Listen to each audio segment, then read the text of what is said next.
So now I'll be talking about renal masses, and this topic is one of my favorite topics because I love kidneys, but sometimes it's not as easy as it seems. So when I was trying to come up things to talk about in this lecture, I was thinking about common things that we see almost in daily practicing, and I thought about 5 scenarios that we will go over, and hopefully you will learn something that you can apply to your job when you go back to work next week. So first thing we'll be talking about, when we see a lesion on non-contrast CT, how do we know if it's cystic or solid? And we probably can see this every day that you're doing a non-contrast CTs. Second one is, how do we know if lesion is hypo-enhancing or we're actually dealing with a pseudo-enhancement? And the third one is, when we see hyperechoic mass on ultrasound, how do we know if it's AML or renal cell carcinoma? And then we'll cover some pitfalls in assessing enhancement on MRI. And then lastly, we will talk about 2 types of fat in renal lesions, which I found sometimes people find confusing. It's very important to know if it's microscopic and macroscopic, and we will see why. So let's get started with potential pitfall number 1. So when we come across a lesion on non-contrast CT, how do we know if it's solid or cystic? So they have 3 examples here. And the first thing, the only thing you can do actually when you're dealing with a non-contrast CT is put Hounsfield units, right? So the lesion in the right kidney right here measures 93 Hounsfield units, and this lesion right here measures 52, and the one on the left kidney measures 35.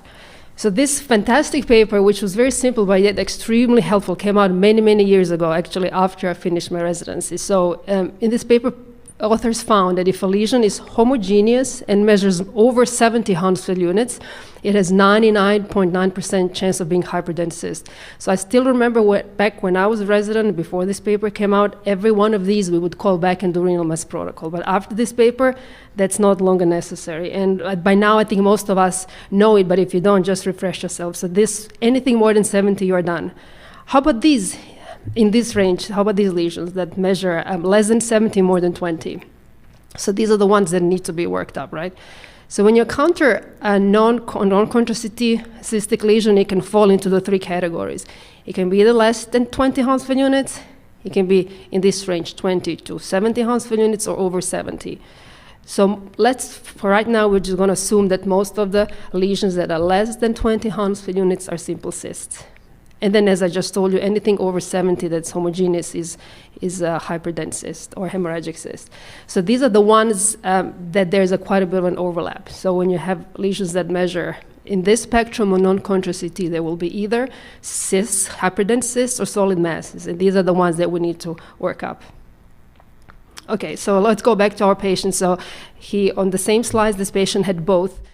So yesterday I didn't show very many images. Today you're going to get overwhelmed in images. And that's the way I like it as a radiologist. So hopefully you'll enjoy it as well. We have the privilege of talking about AI and image reconstruction, which is probably the most ubiquitously implemented area where AI is currently present in the imaging space. So we'll put some logic behind this. I'll try to explain it. I'll give you the nuts and bolts and how you make it work. But frankly, if you haven't experienced it, it's pretty astonishing stuff. All right, so we'll go ahead and get started. So we'll do a little bit of, introduction to AI in the imaging enterprise, very little because we covered it mostly the other day, but we're really going to talk about image reconstruction. At this point, I think we all know what AI is. It's essentially that branch of computer science where computers start to do things that are associated with human intelligence. And yesterday we covered essentially where AI fits into the imaging enterprise, but everything from utilization management, no-show management, segmentation we spent a lot of time on, a little bit of time on that today, all the way through assisted reading and patient follow-up. Today we're going to focus on this space, which is dose reduction and scan time reduction using deep learning reconstruction. By the way, there's a lot of material being covered here. This is not in your syllabus, but easy to download. There's an article that Dr. Bash and I wrote back in 2023, I think, which essentially is a synopsis or a transcript of the material I'm going to put in front of you without as many images. All right, so in the imaging space, we generally accomplish acceleration by undersampling. We get to compressed sensing. We're essentially at that machine learning area where we do creative and extensive, but sort of creatively undersampled case space where we can actually scan fewer lines, go a lot faster, and reduce the artifact associated with some types of acceleration. You can see the types of acceleration we have here. Where you can take these acquisitions, which are done with academic style, isotropic, really thin sections, research-based techniques and get them down to clinically acceptable scan times.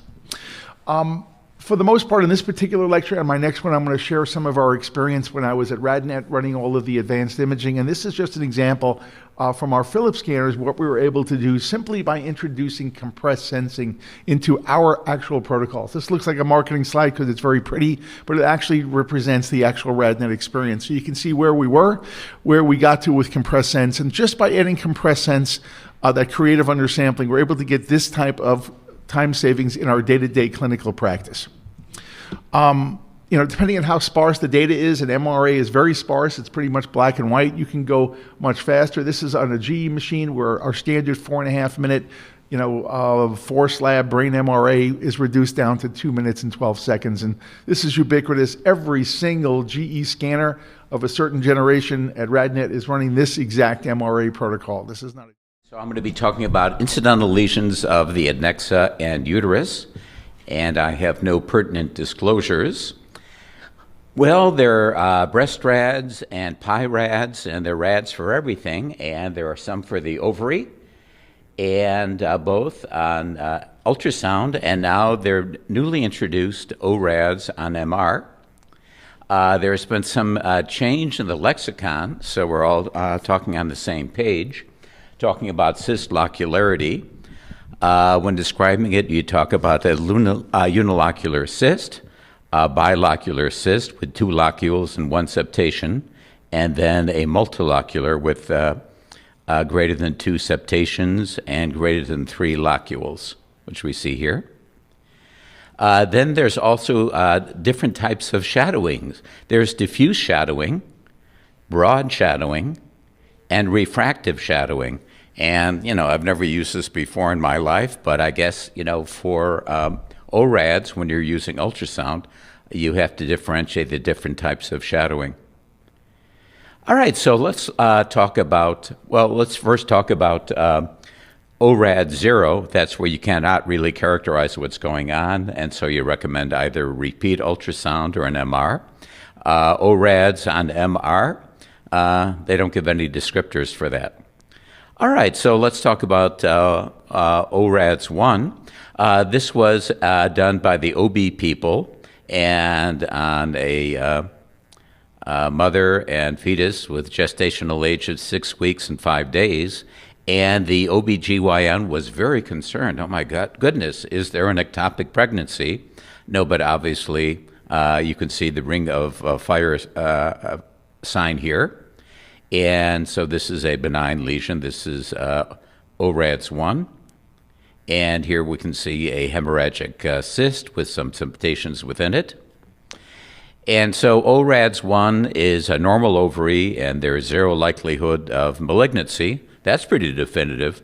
It applies only to premenopausal women. You can see a unilocular anechoic cyst or follicle, 3 centimeters or less in size. And so here's some smaller follicles, and here's a larger dominant follicle.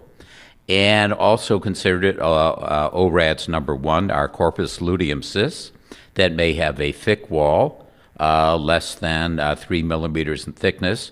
There's often a crenulated inner margin, internal echoes, and peripheral flow. So this is a corpus luteum cyst. Or you can have a hypoechoic region with peripheral flow, but characteristic cystic components.